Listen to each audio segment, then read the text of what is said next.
Magandang araw po mga kaibigan. Tawagin niyo na lamang po ako sa pangalang Kelvin, Tubong, Manila.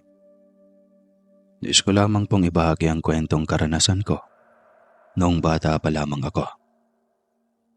Taong 1982, sa edad na 10 ay naranasan ko yung hindi ko malilimutang karanasan noong kami ay nagawi sa lugar ng Bicol. Sabi kasi ng aking mga magulang na kailangan naming umuwi sa kanilang probinsya sa kadahilan ng may mahalaga daw silang sadyaruan. Wala naman akong magagawa. Kahit na umindi pa ako, ay sila pa rin ang masusunod. Kelvin anak, kailangan na nating lumipat roon. Dahil may napakahalagang tungkulin ng iyong ama. Doon mo na rin ipagpatuloy ang pag-aaral mo. Sambit ng aking ina. Opo inay, hindi po ba nakakatakot roon? Ang sabi ko pa kasi ng mga kalaro kong kaibigan na maraming aswang at mga mambabarang ang mga nakatira roon. Wika ko. Hindi totoo ang lahat ng iyon anak. Kwento lamang iyan ng mga matatanda para panakot sa mga bata. Sambit ng aking ina. Ganon po ba inay? Hindi po ba totoo ang mga aswang at mga mambabarang? Katang isip lamang po pala? Tanong ko rito. Oo, o siya sige na. Maiwan mo na kita rito dahil mag-aayos pa ako ng mga gamit natin. Nang mainip ako ay tumungo ako sa aking silid. Habang ako ay bala sa paglalaro, biglang bumukas ang pinto at tinluluwa noon ang aking inay Lorna. Narito ka lang pala sa iyong silid. Kanina ka pa namin hinahanap bata ka. Makailang tawag na kami hindi ka sumasagot. Galit na tura ng aking ina. Lisensya na nay, bakit niyo po ba ako tinatawag? Nakita niyo naman pong busy ako eh. Tipid kong sagot. Abay, kakain na tayo senyorito. Nakakahiya naman po na abala kayo. Kapag hindi ka tumayo, papapasukin ko ang iyong ama. Inis na sambit ng aking ina at nakapamewang pa. Sabi ko nga tatayo na. Inis kong sagot sa aking ina dahil hindi ko na natapos ang paborito kong pinapanood na Dragon Balls. Nauna naman itong lumakad palabas at ako naman ay padabog na tumayo sa aking gaan at pagkatapos ay lumabas na rin ako. Kasimangot akong tumungo sa pagkainan. Napansin naman ito ng aking ama. Pagkatapos ay sinuri ako nito. O bakit ka na kasimangot? Ano na naman ba yung problema mo? Pati sa pagkain ay isinama mo pa. Mamaya niyan pati grasya ay sumimangot rin. Sambit ng aking ama. Ako naman ay hindi kumibo. Dahil padabog akong kumuha ng kanin at ulam. Anong di sisimangot? Pinapagalitan ko. Abay paano kasi? Makailang tawag na ako at ikot dito sa buong bahay. Hindi naman sumasagot. Yung pala'y nasa loob ng kwarto. Bala sa panunood ng mga text niya. Alam mo Eduardo, mas maganda kunin mo ang mga laruan ng batang yan. Inis na sambit ang aking ina. Kaya naman mas lalo akong sumimangot at nagdabog. Ang aking ama naman ay napapailing-iling. Kumain ka na, huwag kang magdabog. Hindi maganda sa harapan ng pagkain ang magagaganyan ha. Wika ng aking ama. Yan, ganyan, konsintihin mo pa. Kaya lumalaki ang ulo ng anak mo eh. Sabat ng aking ina na nakapamewang pa. Nagulat naman ako nang kumalampag ng malakas ang mesa at maging ang aking ina sa sigaw ng aking ama. Sinabi kong tama na eh. Hindi niyo ba maintindihan? Nasa harap tayo ng pagkain. Tapos magtatalo kayo. Pwede bang mamaya na? Hindi ba? Ikaw Lorna imbes na kausapin mo ng maigi ang anak mo. Pagagalitan mo pa. Kasalanan mo rin eh.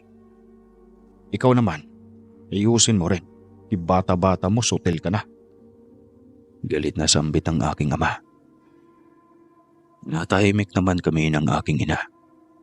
Nagsimula na itong kumain. Walang nagtatanggapang magsalita sa amin hanggang sa tuluyan kaming natapos. Agad namang tumungo sa kanilang silid ang aking ama at ina. Kaya naman ako na lamang ang naiwan. Dahil yun talaga ang tulong ko sa pang-araw-araw. Ako ang naghuhugas ng aming pinagkainan. Nang matapos ako ay nagpasya na akong tumungo sa aking silid. Habang ako ay papaakyat, rinig na rinig ko ang pagtatalo ng aking ama at ina.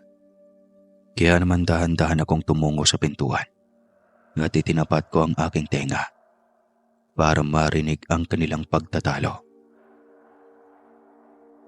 Tingnan mo na, lumaki ang batang iyan na ganyan dahil kinukonsinti mo. Galit na tura ng aking ina. Hindi ko kinakonsente si Kelvin. Ang akin lang. Maaari bang lawakan ang pag-iintindi mo sa bata? Kung nandun tayo, ganyan pa rin ba ang gagawin mo? Tugon ng aking ama.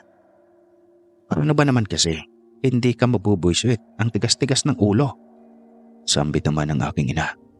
Hayaan mo. Dating natin doon, hindi nasasakit ang ulo mo. Sambit naman ng aking ama. Maya-maya pa hindi ko na narinig pa ang kanilang pagtatalo.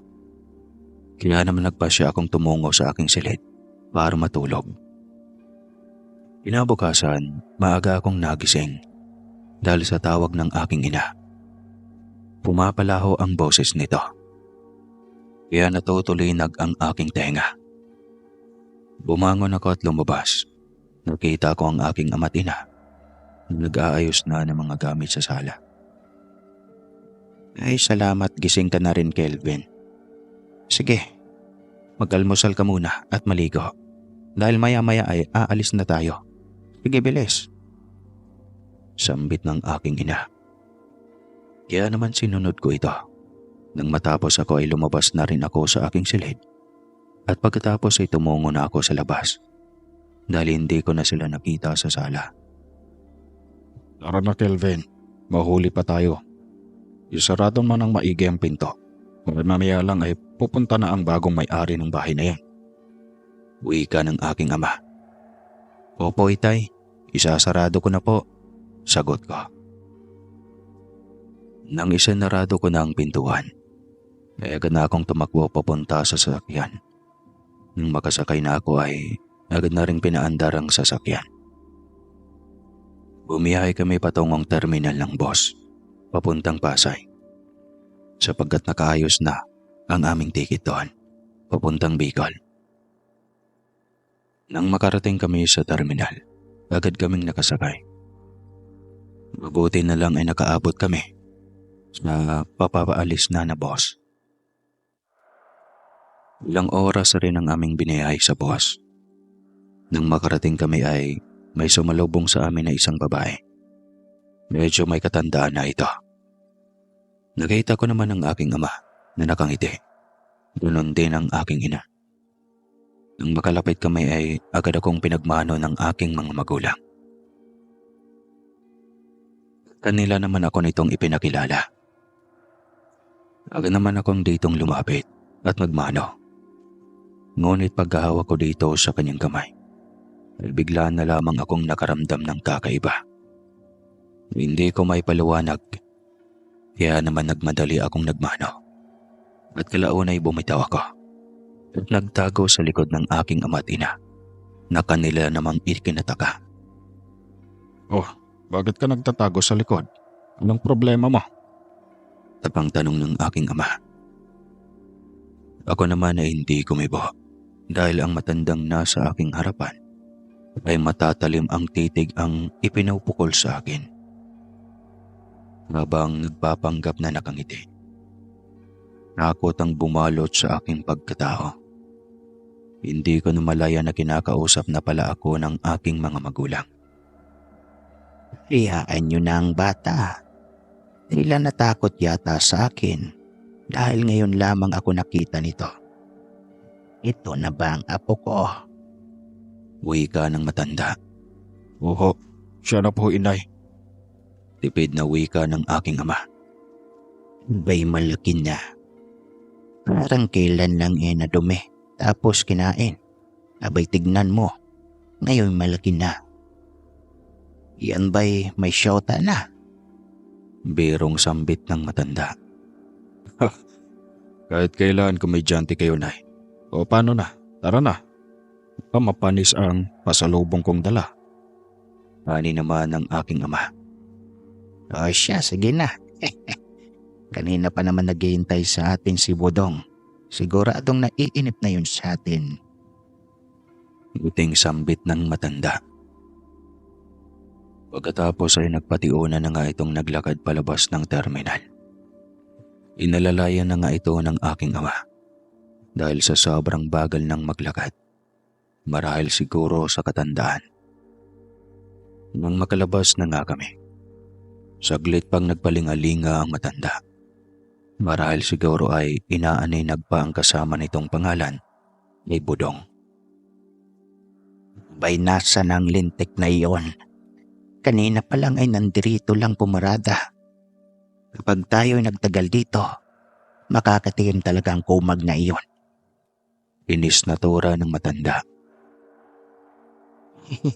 Nay, baka naman may binili lang saglit. Hintayin na lang natin, maaga pa naman no? Wika naman ng aking ina. Maya-maya pa ay nagulat na lamang kami nang may biglang yumakap sa aking ama. Akmang susuntukin na sana niya ito nang bigla itong magsalita. Oo, Insan. Ako lang to si Gopitong Dodong. Kung susuntukin mo ako, pwede sa tiyan na lang.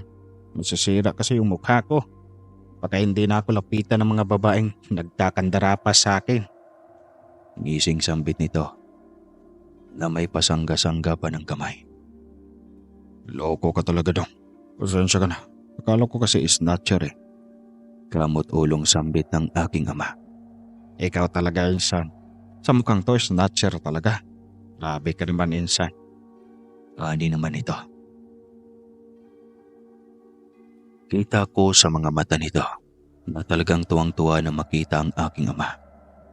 Marahil siguro ay sanggang dikit niya ang aking ama noong kabataan pa nila. Mas lalo akong natawa ng sumabat naman ang aking lola. Pasensyahan mo na ang pinsan mo ito eh. Nung bata pa kasi yan, kahit anong gamot iniinom, kahit wala namang sakit, yan nasobrahan. Kaya ngayon parang ewan na lang. Tapos alam mo ba, nagpapakamatay dahil iniwan lang ng babae. Sabat ng aking lola. Si Tia naman. Hindi naman ho ako ganon. Di ba, Insan? Tsaka, Tia, Huwag mo namang banggitin pa ang babaeng iyon. Matagal ko nang ibinaon sa limot yon. Giting sambit ng pinsan nitong si Tio Budong. tama na nga yan. Mamaya mauwi na naman kayo sa pagtatalo. Halika na, Kelvin. Mauna ka nang sumakay, baka mamaya makaligtaan ka. Tatawa-tawang ani ng aking ama. Aga naman akong tumungo sa aking ama. Pagkatapos ay sumakay na ako sa pinakaduluhan ng sasakyan. Sumunod naman ang aking lola at ang aking mga magulang. Huli namang sumakay si Tio Budong dahil ito ang nagmamaneho sa luma nitong sasakyan. Habang kami ay nasa biyahe, masaya pa itong nagkukwentuhan tungkol sa kanilang kabataan.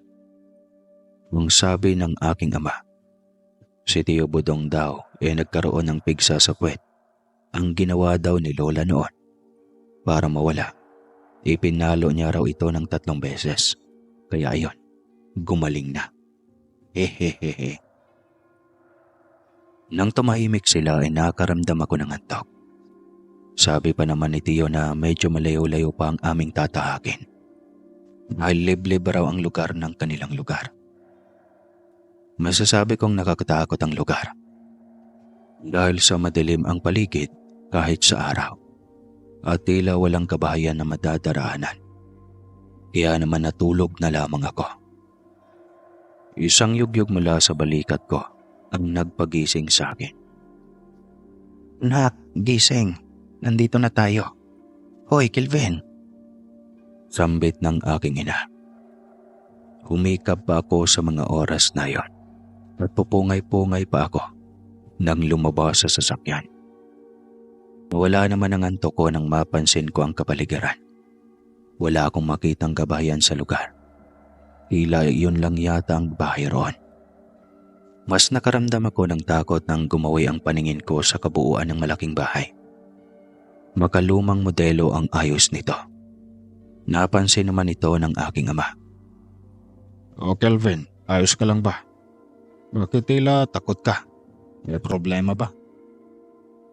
Tanong ng aking ama. Umiling-iling naman ako kahit na ang totoo ay talagang natatakot ako. Na napansin naman ng tahimik kong lola. Ay, Itoy.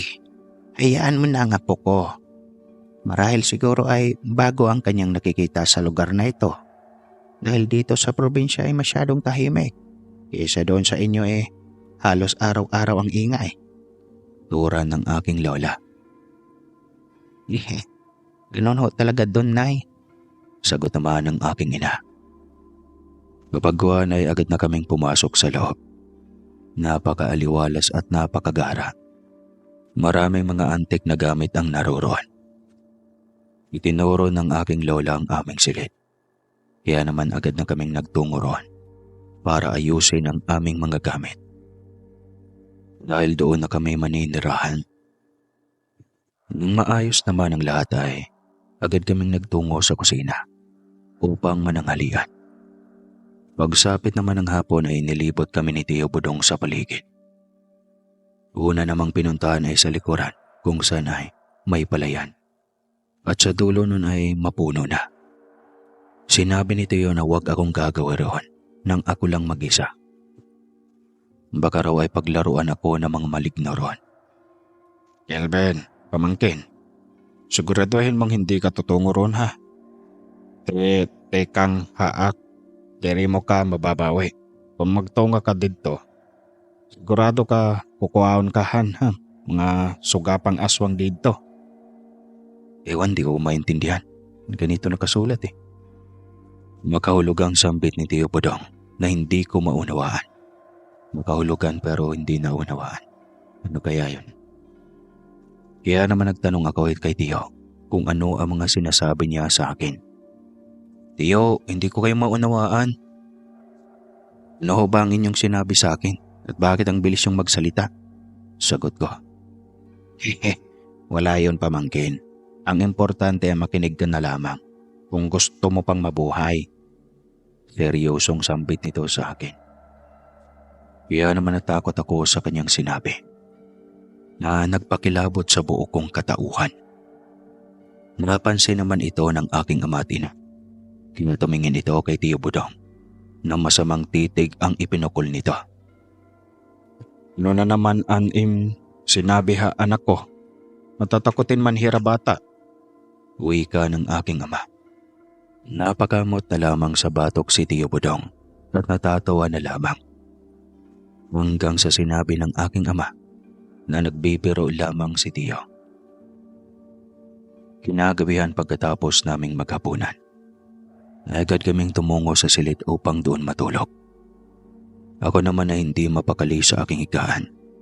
Kahit na malakas ang hangin sa electric fan, ay hindi pa rin sapat upang mapawi ang init na aking nararamdaman. Pinagpapawisan ako at napakaalinsangan.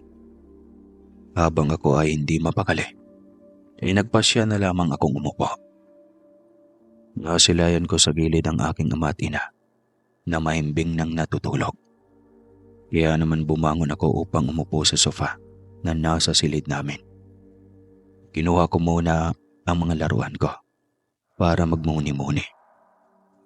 Hanggang sa hindi ko mamalayan na lumalalim na pala ang gabi. Sa isip-isip ko pa nun, bakit napakainit? Nasa probinsya kami. At sa pagkakaalam ko sila lola, ay hindi sila gumagamit ng electric fan. Tanging kami lang ang mayroon nun.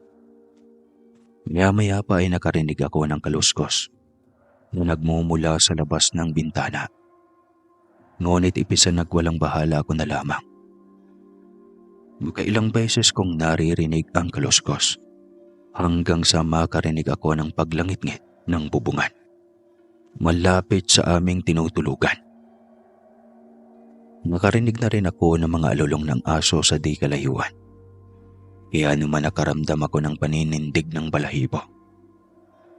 Maya-maya pa ay dinig ko ng papalakas na kaluskos sa bubungan. Tila sinisira na ito ng nilalang.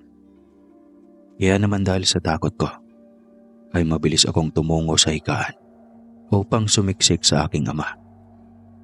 Ang pinagtatakan ko ay bakit hindi man lang nagawang gumising ng aking mga magulang sa lakas ng kaluskos na nanggagaling sa bubungan. Dahil doon ay nanlamig ako at nanginginig, hindi lang sa lamig na nagmumula sa electric fan, kundi sa takot na aking nadarama. Kaya naman mabilis kong hinila ang kumot at itinaklob ko hanggang sa ulo ko. Maya-maya pa ay nawala na ang kaluskos. Kaya naman nakahinga ako ng maluwag. Hanggang sa hindi ko namalayan ay nakatulog na ako. Kinabukasan pagkagising ko ay wala na sa tabi ko ang aking ama at ina. Kaya naman mabilis akong bumangon. Nais ko kasing ipabatid sa kanila ang aking mga naranasan kagabi. Paglabas ko ay hindi ko sila nakita, maging sa kusina. Kaya naman nagpasya akong tumungo sa labas ng bahay. Nang hindi ko sila makita sa harap, ay agad akong nagtungo sa likod ng bahay. Buti na lamang ay doon ko sila natagpuan. Patakbo akong tumungo sa aking ina. Nagluluto sa diuling na lutuan dahil nag-iihaw siya ng isda. O Kelvin, mabuti at ang aga mong nagising. Tatawa-tawang sambit ng aking ina. Kasi ho inay, may gusto akong sabihin. Utal-utal kong wika. Habang palipat-lipat ang tingin ko sa aking ama at lola. Ano ba yun? Kung wala ka namang sasabihin, doon ka muna sa loob. Dahil nagluluto pa kami. Nakita mo naman oh. Sige na, tawagin na lang kita. Biglang inis na tura ng aking ina. Hindi na ako nagsalita dahil ramdam kong naiinis na ito dahil sa pagtaas ng boses nito. Kaya naman mapabuntong hininga na lamang ako. Dahil hindi ko alam kung kaya kong sabihin dahil baka ako'y pagtawanan lamang nila. Agad akong pumasok at nagtungo sa aking silid. Nagmumuni-muni muna ako habang naghihintay na ako'y tawagin. Nang mainip ako ay tumungo ako sa sofa na malapit sa bintana upang doon umupo. Pagkatapos ay nagkasalong baba akong pinagmasdan ang paligid. Totoo lang kahit na isang araw pa lamang kami, nababagot na ako. Dahil wala man lang ako makitang tao at mga bata sa paligid. Naalala ko tuloy nang ako'y nasa Maynila pa, na masayang naglalaro kasama ang mga kaibigan kong sina Pakol at Junel. Kasama na ron yung takbuhan namin, pag-video game at marami pang iba. Nang dahil doon ay napabuntong hininga na lamang ako. Ito na maralang parusa ng aking mga magulang dahil sa katigasan ng ulo ko. Kaibahan ito sa kinagisnan kong lugar, malayo sa maingay at magulong lugar. Malayo sa usok na nagmumula sa sasakyan. Malayo sa mga taong tsismosa. Dito sa lugar ng aking lola, ang ina ng aking ama ay sadyang tahimik. Nakakatakot. Hindi ko na malaya na tinatawag na nga ako ng aking ina. Kelvin, kakain na. Sigaw ng aking ina. Kaya nabalik ako sa wisyo at nagmamadaling lumabas ng aking silid. Halos madapa pa akong nagmamadaling lumabas patungo sa kusina. Naabutan ko naman si inay na nag-aayos ng aming pagkain. Habang ang aking ama at lola naman ay nakaupo. Na kaya naman hindi na rin ako nagpahuli pa. Dahil kanina pa naman kumakalam-ak sa mura ko dahil sa gutom. Nang matapos kami ay muli naman akong bumalik sa aking silid upang maglaro ng mga laruan kong dala. At pagsapit ng hapoy ay nag-aya si lola. Tutungo raw kami sa bayan. Medyo malayo rin ang aming tinatahak at matarik din ang daan. bago kami makatungtong sa bayan. Namangha naman ako dahil mayroon din palang pamilihan, tulad ng palengke at iba pa. Mabuti pa roon ay maraming bata, marami ring matanda. Tumungo kami sa loob ng palengke. Halos wala rin naman palang pinagkaiba ang probinsya at Manila pagdating sa kabayanan. Nang matapos silang makapamili, sumakay na lamang kami ng habal-habal pauwi sa bahay ng aking lola. Palubog na ang araw noon nang makarating kami. Pagpasok namin ay agad na binabana ng aking mga magulang at ni lola ang kanilang pinamili. At agad itong tumungo sa bintana. Ganon din ang aking mga magulang. Nakita kong kinadena ito at nilagyan ng padlock na aking ikinataka. Pagkatapos nila agad nilang inayos ang mga pinamili sa lagayan. Ako naman ay nakaupo lamang sa sofa habang naglalaro ko ng mga laruan ko. Ikinandado niyo na bang mabuti? Alam niyo namang liblib ang lugar na ito. Wika ng aking lola. Oo inay, ayos na ho. Nagsaboy na rin kami ng asin at nagsabit ng bawang sa lahat ng bintana. Maging sa banyo ay meron na. Sa pinto na lamang ang hindi pa. Sambit ng aking ina. Sige, pero wag niyong kakaligtan. Abay mahirap na. Seryosong wika ng aking lola. Nasinang-ayuna naman nila. Ako naman ay nakikinig lang na hindi nila nahalata. Nang magtapos silang magluto ni lola, ay agad din kaming kumain. Pagkatapos ay natulog rin kami kaagad. Sa pangalawang gabi namin rito, ay inaabangan ko ang narinig ko kagabi. Muli akong bumangon at tumungo ulit sa sopa upang maglibang muna sa mga laruan ko. Nang lumalim na ang gabi, tinignan ko ang oras ay mag-aalas 12 na. Nang muli ko na namang narinig ang kaluskos at ang nakakapanindig ng balahibo, ang malakas na pagaspas na nagmumula sa labas ng bahay. Hanggang sa narinig ko ang mga yabag na nanggagaling sa bubong ng aming silid. Nakakangilo ang bawat pagkalmot nito sa bubong at nakita ko may maliit na ngang sewang roon. Nakita ko ang mapupulang matang sumilip roon. Kaya naman para akong tinakasan ng aking kaluluwa. Nagtatatakbo akong tumungo sa aking mga magulang at niyugyug ko ng ubod lakas ang aking ama. At sa pagkakataong iyon ay naalimpungatan ito at galit na bumangon. O ano ba, Kelvin? Bakit hindi ka pa natutulog ha? Gabi na. Suway ng aking ama. Lininyasan ko naman itong huwag maingay at itinuturo ang bumbungan ng aming silid na ngayon may maliit na sewang na. Doon na alarma ang aking ama. Napabalikwas ito ng bangon at nagmadaling lumabas ng aming silid. Kaya naman pasimple akong sumunod dito. Tumungo ito sa kusina. Nakita kong may hinanap ang aking ama sa cabinet na naroon sa kusina.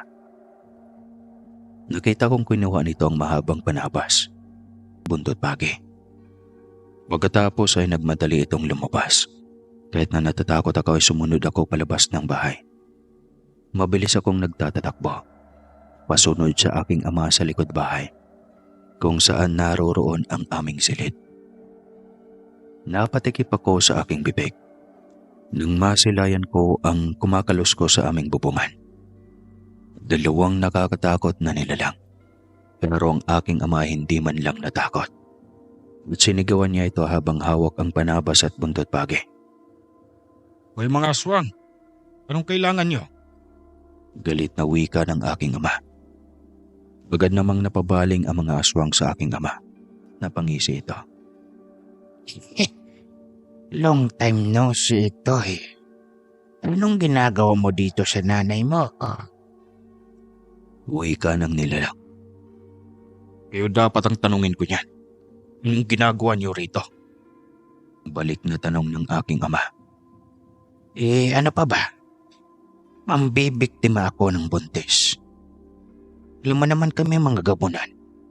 Hindi kami titigil hanggat hindi namin nakukuha nakakain ng sanggol sa sinapupunan. Sambit ng nilalang. Saglit namang napahinto ang aking ama. Siguro ay nagtataka ito. Dahil may sinabi ang nilalang na may buntis sa loob. Kaya naman nanlaki ang mga mata ng aking ama. Alam na marahil nito kung sino ang buntis na tinutukoy nito. Hindi mo pwedeng biktimahin yan. Ang asawa kong yan si Teresa ang kaibigan mo. Sambit ng aking ama. Napahinto naman ang nilalang sa pagsira ng bubong namin. At dumako ang tingin nito sa aking ama. Ano? Si Teresa ba ka mo? Pasensya na, hindi ko alam. Sige. Kaya ko naman kontrol ng pagiging gabunan ko. Basta bukas, tungo ako rito.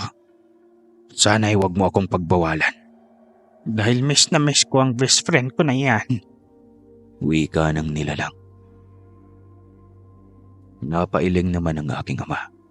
At isang malawak na ngiti ang pinakawalan nito bago muling nagsalita. Ikaw talaga at korason. Akala ko ay magaling ka na. Hindi pa pala. Bakit hindi ka nagpagamot sa aking inay? Baba ka nga rin sa bubungan. Sambit ng aking ama. Sinunod nga ito ng nilalang at lumapit ito sa aking ama. Ang kasama naman ito ay agad na ring umalis.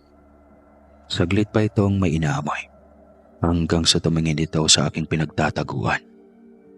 Napansin naman ito ng aking ama. Elvin anak, lumabas ka riyan. Alam kong ikaw yan. Wika ng aking ama. Agad naman akong lumabas at patakbong tumungo sa aking ama. Saglit pa akong tinitigan ng nilalang. Kaya naman todo siksik ako sa likuran ng aking ama. Ayan na ba ang anak ninyo ni Teresa? Ang laki na pala. Sambit ng nilalang. Oo, siya na nga ang aming anak. Pero hindi ko akalain na buntis si Teresa. Kung hindi nyo lang inaswang ay hindi ko malalaman. Bukas tatanungin ko yon. Gising sambit ng aking ama. O siya. Sige na. Magkita na lang kami bukas. Ako'y bababa na sa kabayanan upang doon mambiktima. Nandoon na marahil ang aking anak. Pasensya ka na ito'y. Pero wag pa rin kayong papakampante. Maraming gabunan rito. Sambit ng nilalang. Umango naman ang aking ama. Hanggang sa tuluyan na rin itong umalis. Nang mawala na sa paningin namin ay agad nang tumingin ang aking ama sa akin. Alam nitong puno ako ng pagtataka sa lahat ng nangyari. Elvin anak, may nais lang akong sabihin. Gusto ko sana ay pumasok muna tayo. Mamaya ay may mga gabunan pa sa paligid. Delikado dito sa labas anak. Wika ng aking ama. Tumangaw naman ako at nagpatayo na akong pumasok sa loob. Kasunod ng aking ama. Muling kinandado ng aking ama ang pinto at tumungo kami sa sala. Bumuntong hininga muna ang aking ama bago ay kunento kung papaano naging aswang ang kaibigan ng aking ina na Teresa ang pangalan. Mabait si Teresa anak. Alam mo bang ninang mo siya? Sa katunayan dati siyang kumadrona. Siya ang nagpapaanak sa iyong ina. Hanggang sa isang araw nakilala niya ang tiga-Capiz na si Bunso. Wala kaming tiwala roon dahil ang lugar ng Capiz ay lugar ng mga aswang raw. Hanggang sa sumama ito sa lalaki. Isang taon noon ang bumalik si Teresa. Marami ang nagbago, kasama nito ang kanyang anak. Pero ang asawa nitong si Bunso ay hindi na namin nakita. Inamin ni Teresa kung ano ang tunay na nangyari sa kanya. At sinabi niyang magpakalayo-layo na kami sa kanya upang hindi niya raw tayo masaktan. Kaya tayo napadpad sa Manila upang doon manirahan. Mahabang salaysay ng aking ama. Naintindihan ko, Utay. Pero Itay, totoo po bang maraming gabunan dito sa lugar ni Lola? Tanong ko sa aking ama. Totoo yun anak. Hindi ko na yan mababago. Kaya sana ay huwag matigas ang iyong ulo. Delikado dito. Kung sa atin kahit gabi ay pwede kang gumala, ibahin mo rito. Pagsapit ng gabi hindi ka na pwedeng lumabas. At isa pa, ay liblib ang lugar dito. Wika naman ng aking ama. Kung bumalik na lang ho tayo sa ating lugar, tay, at ibenta na lang ho itong bahay, isama ho natin si Lola. Ani ko naman. Saglit pa itong huminto sa pagsasalita at malungkot na tumingin sa akin. Hindi pwede, anak. Wala rin gustong bumili rito. Huwag kang mag-alala. Hanggat nandito ako sa tabi niyo, walang pwedeng manakit sa inyo. Lalo na ngayon may kapatid ka na. Ngiting sambit ng aking ama. Masaya akong niyakap ang aking ama at ganon din ito sa akin. Pagkatapos ay agad kaming tumungo sa silid upang tumabi na sa aking ina na mahimbing pa ring natutulog. Kinabukasan ay maaga akong nagising dahil dadalaw raw ang ninang kong aswang. Agad akong naligo bago tumungo sa labas. Tumungo ako sa kusina upang mag-almusal.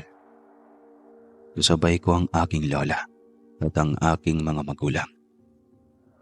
Naalala ko na naman ang nangyari kagabi. Ngunit tinawakan ako ng aking ama. Itay, hindi ba't ngayon raw pupunta si Ni? Sambit ko nang hinawakan ako ng aking ama sa balikat at tumingin ito ng diretso sa aking mga mata na nangungusap. Anong pupunta? Sino ang pupunta? Anong sinasabi ng iyong anak? Tanong ng aking ina. Si Kamaring Teresa, nakita ko siya kahapon. Nagkwentuhan kami saglit, sabi niya. Dadalawin ka raw niya. Dahil miss na miss ka na ng kaibigan mo. Ngiting wika ng aking ama. At nakita ko pa itong napabuntong hininga. Inuka mo, si Teresa. Ang gabunan na yun. Anong gagawin niya rito? Bakit mo pa inimbita ang babaeng yun? Mataas na boses ni Lola. Nakakahiya naman po, inay, kung itataboy ko. Siguro naman ho, nay, na hindi niya sasaktan ang kaibigan niya at ang inaanak niya.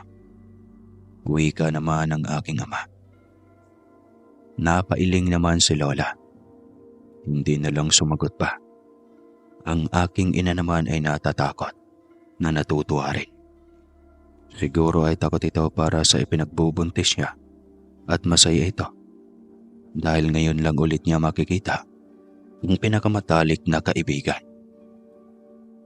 Nang matapos kaming magumagahan, ay agad nang nagsikilos ang aking mga magulang.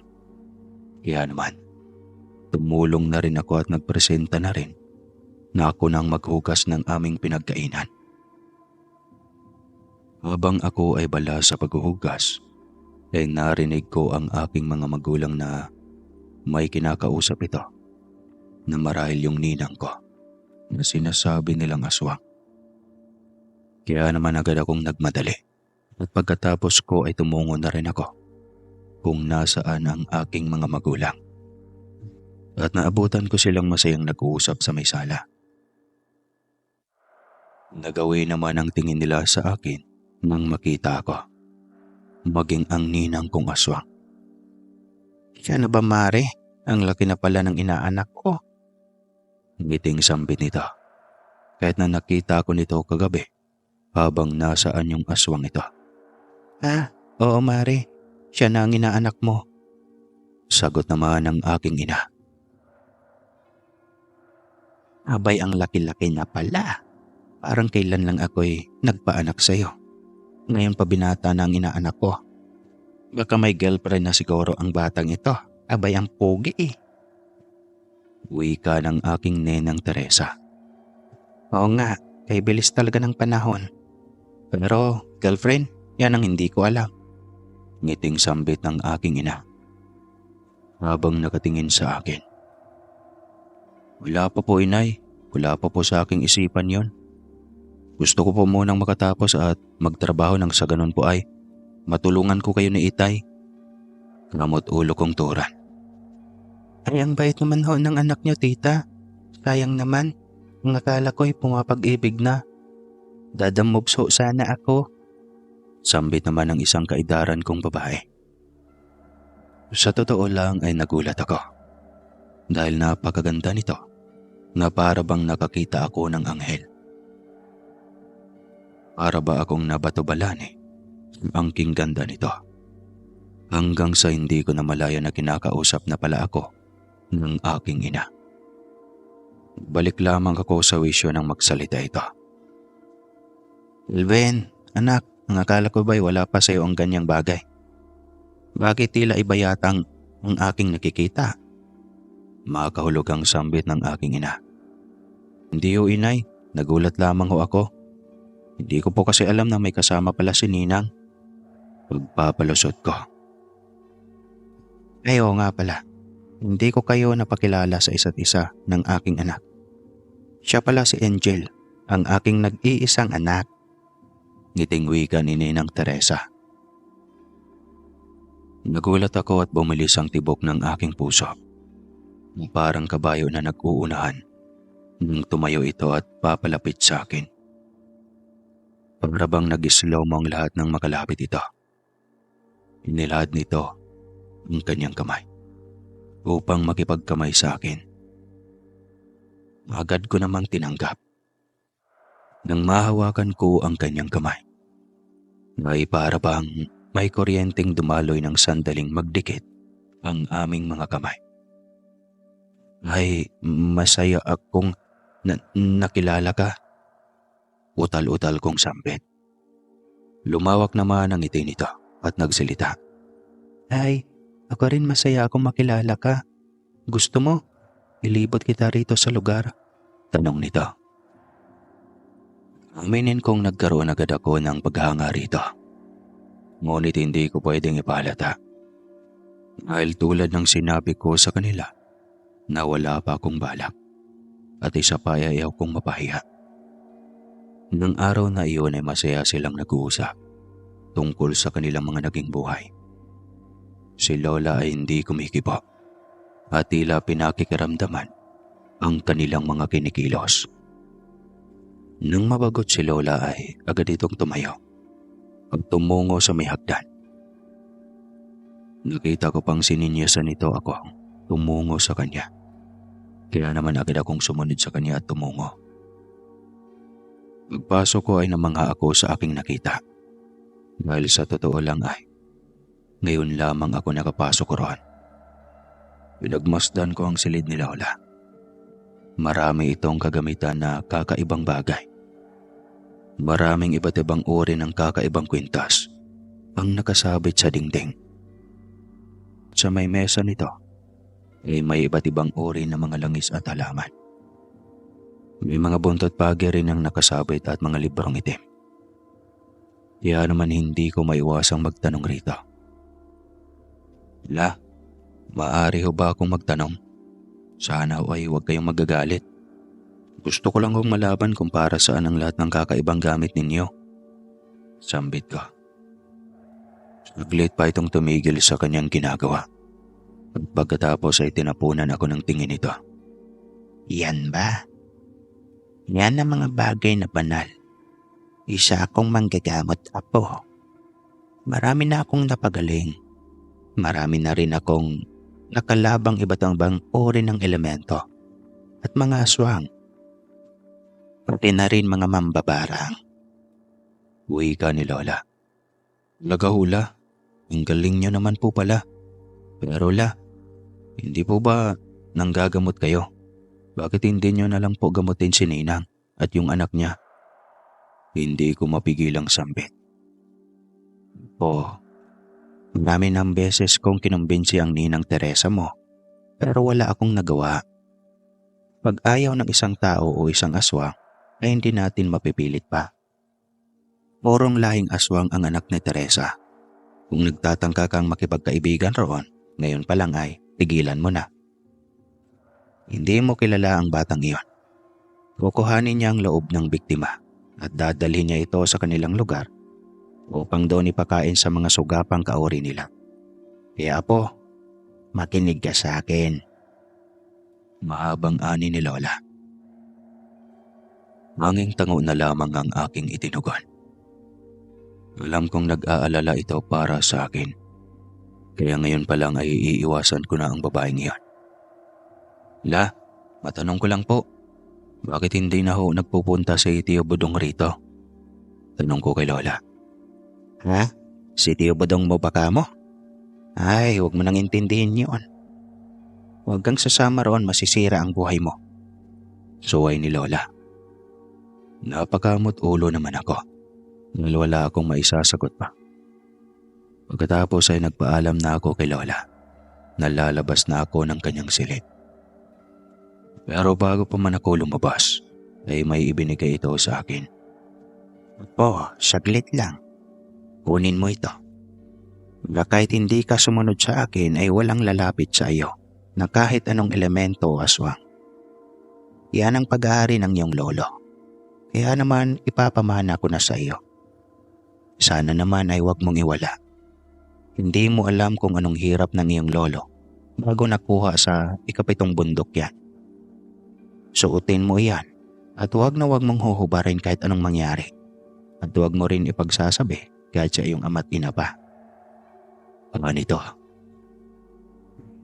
Umangaw naman ako at nagpasalamat rito bago lumabas. Habang papunta ako kila inay, ang itinago ko sa loob ng aking damit ang ibinigay nito. Paglapit ko pa lang ay nakita kong napalayo ang anak ni Nenang Teresa na ikinataka ng mga ito. Bakit ka lumayo sa aking anak, Angel? Sige, ilibot mo siya rito sa lugar. Para naman hindi mabagot ang aking anak. Ngiting sambit ng aking ina. Ngunit masusunog ako kapag humawak ako sa inyong anak, tiya. Anong mayroon sa kanya? Napakalakas ng bagay na mayroon sa itong anak nyo. Nangangambang sambit nito. Nagkatingin na naman ang aking mga magulang. At pagkatapos ay tumingin rin ito sa akin na may pagtatanong. Kaya naman napailing-iling ako. Siya, sige na, magpaalam mo na kami. Hapon na rin kasi. Delikado sa lugar na ito, ay ako maabutan ng gabi. Sambit ni Ninang Teresa. Sige Mari, mag-iingat kayo ha. Sana ay lagi kayong magpunta rito nang sa ganun ay hindi ako mabagot. Para naman mas lalong makilala ng anak mo ang aking anak. Ngiting ani ng aking ina. Pagkatapos ay agad na nga silang umalis. Inihatid pa ito ng aking ama sa aming bakuran. At nagmadali na ring pumasok ang aking ama pagkatapos. Isinarado na nila ang pinto at pagkatapos ay tumingin sa akin. Anak, ano ang sinasabi ng anak ng iyong ninang? Totoo ba talaga yon? Tanong ng aking ama. Ako naman ay napayuko lang. Pero naalala ko ang sinabi ni Lola na huwag kong ipagsasabi. Kaya naman nagalibay na lamang ako. Itay naman. Wala naman po akong gano'n na sinasabi ni Angel. Baka siguro po ay ayaw niya lang po sa aking makipagkaibigan. Kaya po siguro ay sinisiraan niya ako sa inyo. Sambit ko na kunwari ay nalungkot. Ay, ano ka ba? Nang umalis ka, alam mo bang gustong-gusto ka raw niyang maging kaibigan? Kaya hindi matoturn off yun. Pogi mo kaya? Ngiting sambit ng aking ina. Si inay naman ho talaga ho. Ako po kaya sa kanya. Hindi ako magkakagusto sa isang katulad niya. Kahit pa na maganda pa yon. Mas maganda pa nga yung classmate ko kaysa sa kanya eh. Sambit ko. Natawa naman ang aking mga magulang at napailing pa. Pagsapit ng gabi ay mahimbing ang aming tulog. Wala na kaming naririnig pang kaluskos. Makalipas ang 3 taon, naging magkaibigan na kami ni Angel. Nasa 13 anyos na ako noon. Takot ako sa una pero nang lubusan ko siyang makilala, ay nawala ang takot ko. Kahit aswang siya ay napakabuti niya tulad ng kanyang ina. Nakita ko rin kung paano naganyang aswang ito. Paano sila kumain ng hayop. Dinala na rin niya ako ng palihim sa kanilang bahay. Sa kabayanan ko na rin ipinagpatuloy ang aking pag-aaral. At si Tio Bodong naman ang naghatid at sundo sa akin. Doon na rin kasi ito naninirahan kasama ang asawa nito at si Tia Belen. Ang akala ko ay magiging masaya kaming mamumuhay, ngunit hindi pala. Isang araw, nabalitaan namin sa kabayanan na may mga natatagpo ang mga bangkay ng tao. Wala na raw ang mga lamang loob at pati na rin ang mga hayop ay nauubos na rin. Sa una ay iniisip ng aking mga magulang na si Ninang Teresa at Angel ang may kagagawan dahil madalang na lamang kung magpunta ito sa amin. Subalit nang magpunta ito sa aming bahay, ay dito na nagpaliwanag at sinabi nila ang dahilan. Pasensya na Mare kung ngayon lang kami naparito. Ayaw namin kayong masaktan kaya umiiwas kami. Malungkot na ani nito. Bakit? Dahil totoo ang mga hinala na kayo ang pumapatay rito sa ating lugar. Ang akala ko ba ay hindi ka na kumakain ng tao? Pero ano itong nangyayari? Pagtataas ng boses ng aking ina. Hindi mo naintindihan Mare. Hindi kami ang pumapatay rito. Kaya kami lumayo sa inyo dahil hinahanap kami ng ama ni Angel. Tumakas lang kami roon dahil ayaw kong ipasa kay Angel ang pagiging pinuno. Dito kami nagtago ngunit hindi ko akalaing mahanap niya kami. Kukunin nila si Angel at papatayin nila ako. At kung may balakid sa kanila, ang lahat ng yun ay kanilang papatayin. Kaya hanggat maaga kailangan namin kayong layuan. Ngayon ay magpapaalam na kami. Pupunta kami sa lugar na hindi kami matatagpuan. Malungkot na paliwanag nito. Patawad, hindi ko alam. Pero huwag kayong aalis dito. Kung gusto mo, ay magtago kayo dito. At huwag mo nang lalabas. Kami ang bahala sa inyo ng iyong anak. Wika ng aking ina. Hindi maaari, Mare. Malalagay sa panganib ang buhay niyo at ng inyong mga anak. Ayaw kung may madamay. Kung matatagpuan man nila kami ay gagawin ko ang lahat. Huwag lamang nila makuha ang aking anak. Kahit na ikamatay ko pa. Malungkot na tura nito sa aking ina. Hindi Mare, ang tunay na magkaibigan nagtutulungan at hindi nag-iiwanan. Ano pat naging matalik mo akong kaibigan? Kung pababayaan ka rin lang namin. Huwag kang mag-alala, kahit anong mangyari, hindi kita ipagkakanulo. Gagawin namin ang lahat para sa iyo at sa iyong anak. Wika ng aking ina. Maraming salamat Mare. Kung wala ka ay hindi ko na alam ang gagawin ko. Utang ko ang buhay namin sa inyo. Sambit nito. Pagkatapos ay nagyakapan na nga sila. Nung araw na iyon ay naghanda ang aking mga magulang. Gumawa sila ng mga palasaw gamit ang mga buho. Pinapasok din nila ang mag-ina nung sa gayon ay hindi masasaktan sa gagawin nilang pananggalang. Isinabit nila ang lahat ng bawang at nagsaboy na rin sila ng asin sa labas, maging sa bubong at sa bintana at palibot ng buong bahay. Ang mga buho naman ay inihanda nila upang gamiting panlaban sa mga aswang. Pagsapit ng gabi, habang ang aking mga magulang ay nagkukwentuhan, ay bigla na lamang kaming nakarinig ng mga ingay na nagmumula sa labas ng bahay. Dali-daling tumayo ang aking ama. Pagkatapos ay sumilip ito sa bintana. Nakita kong napalunok pa ito ng kanyang laway bago isarang muli ang pintuan. Ano ang iyong nakita? Anong ingay ang meron sa labas? Tanong ng aking ina. Hindi naman ito kumibo hanggang sa inulit muli ng aking ina ang pagtanong rito. Doon lamang ito nabalik sa kanyang sarili. Inakabahan itong humarap sa amin at pagkatapos ay nagsalita. Ma'am, magtago kayo sa kwarto. Andito na sila. Napakarami nila. Utal-utal na sambit ng aking ama. Nanlaki naman ang aming mga mata at nakaramdam kami ng pagkabalisa dahil hindi namin alam ang aming gagawin sa mga sandaling iyon.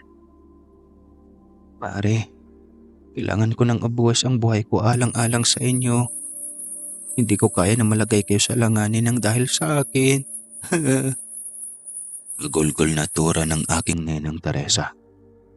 Hindi Mare, huwag kang magsalita ng ganyan. Ginusto namin ito. Kaya kahit anong mangyari, ay hindi kayo maaaring makuha.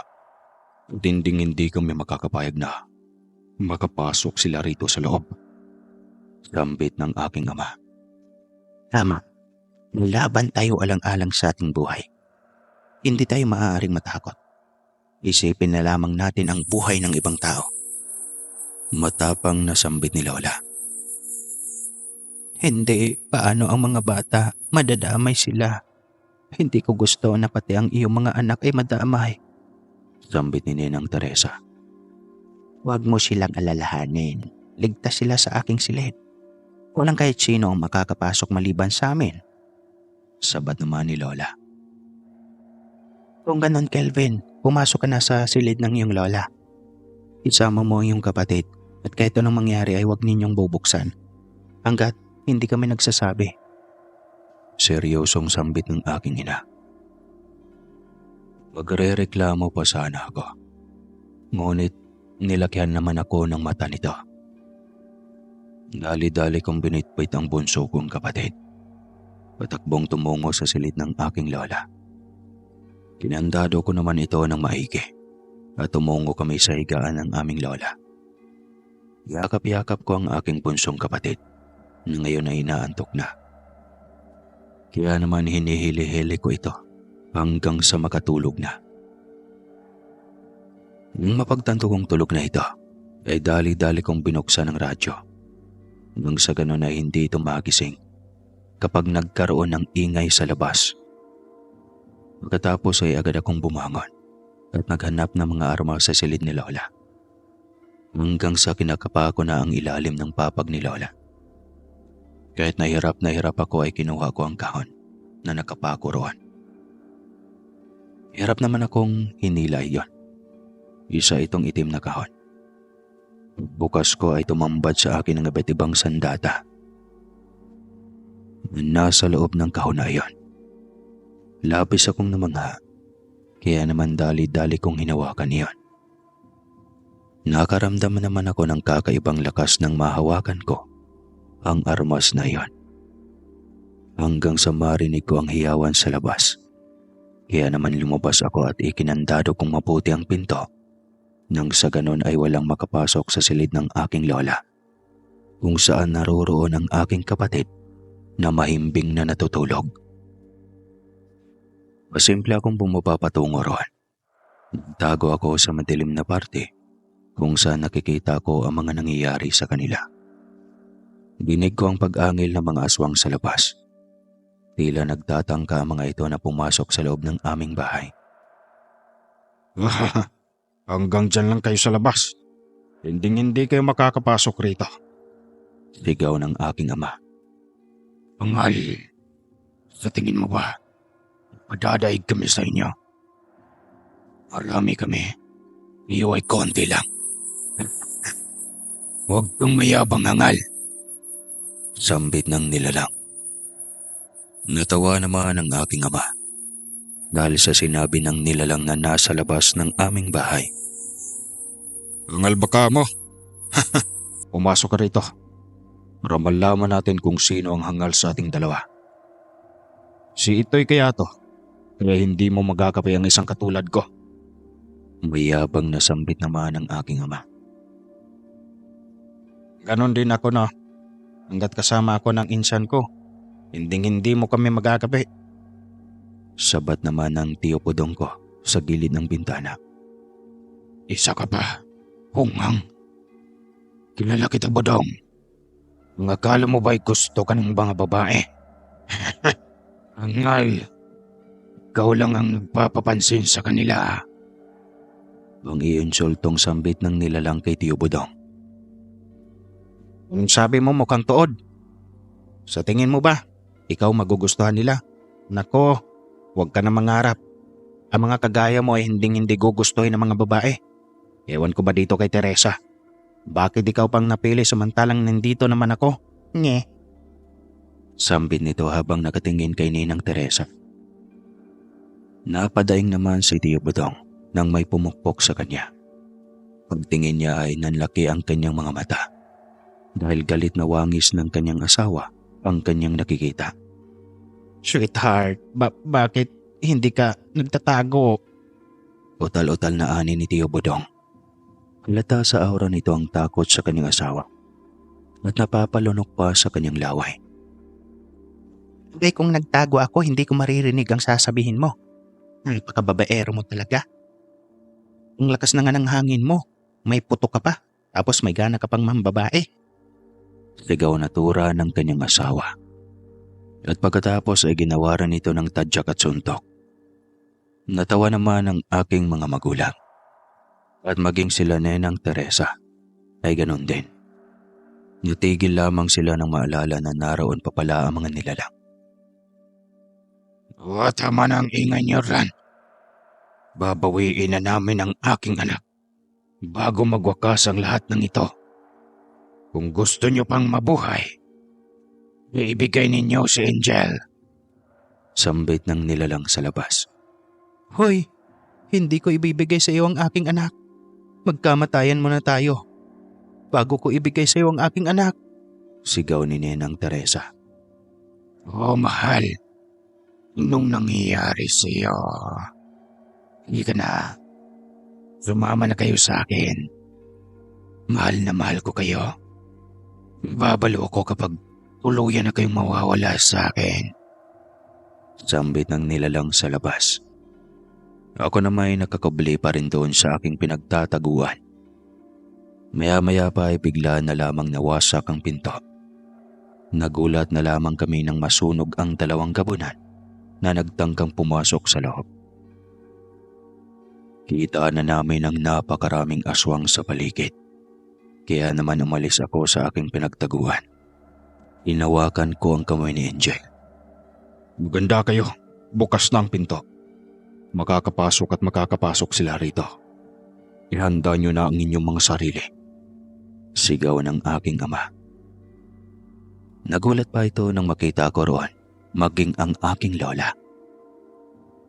Nagulat rin at hindi maalis-alis ang tingin nito sa hawak kong kamay na sandata. Oo, saan mo natagpuan ang bagay na iyan? Tanong ng aking lola. Doon ko na nga ipanaliwanag ang lahat. Maya-maya pa ay bigla na lamang nagsitalunan ang mga gabunan. Labis naming ikinataranta. Kaya naman sa mga sandaling nakapasok sila, ay doon na nga kami nakapagbuno sa mga gabunan. Nakita kong nagpalit ng anyo ang mag-ina at pagkatapos ay lumaban rin. Maraming sugat ang natamo ng aking mga magulang. Gayon din si Tio Bodong at si Lola. Hanggang sa iilan na lamang ang natitirang gabunan ang naruroon. Maraming abo ang nagkalat sa paligid. Ang abo ng napakaraming aswang. Galit na galit naman ang pinuno ng mga aswang sa kanyang nasaksihan. Nagpupuyos ito sa kanyang galit dahil ang lahat ng kanyang mga kaure ay napaslang na. Nakita namin si Nenang Teresa na naghihingalong nakahiga sa lupa. Lalapit na sana ang aking ina nang magsalita si Ninang. Hayaan mo na ako, Mare. Ito na ang oras ko. Mas gugustuhin ko pang mamatay kaysa magkaroon pa ng lahing gabunan. Maraming salamat sa lahat ng inyong naitulong. Naghihingalong ani ni Nenang. Ang mga luha nito ay umaalpas na. Mahal, hindi maaari. Kung sinunod mo lang sana ako, ay hindi mangyayari ang lahat ng ito. Hagulgol na tura ng pinuno ng mga gabunan. Nakita ko namang lumapit si Angel at walang kanaan ay dinukot niya ang puso ng kanyang ama. Bago pa man ito tuluyang malagutan ng hininga, ay dinukot rin ang puso ni Angel ng matatalim na kuko ng kanyang ama. Labis ang dalamhati namin sa mga sandaling iyon. Bago pa tuluyang bumagsak sa lupa si Angel, ay agad ko itong sinalo. Salamat sa mga sandaling nakilala kita, Angel. May gusto sana akong uminin sa iyo. Ngunit hindi ko akalaing mawawala ka. Angel, mahal na mahal kita. Pakiusap, huwag mo kong iwan. Gulgol kong turan habang walang tigil ang pag-agos ng aking luha. Hinawakan naman nito ang aking mukha at hirap itong magsalita Inamin rin nitong iniibig rin ako. Hanggang sa tuluyan na itong malagutan ng hininga.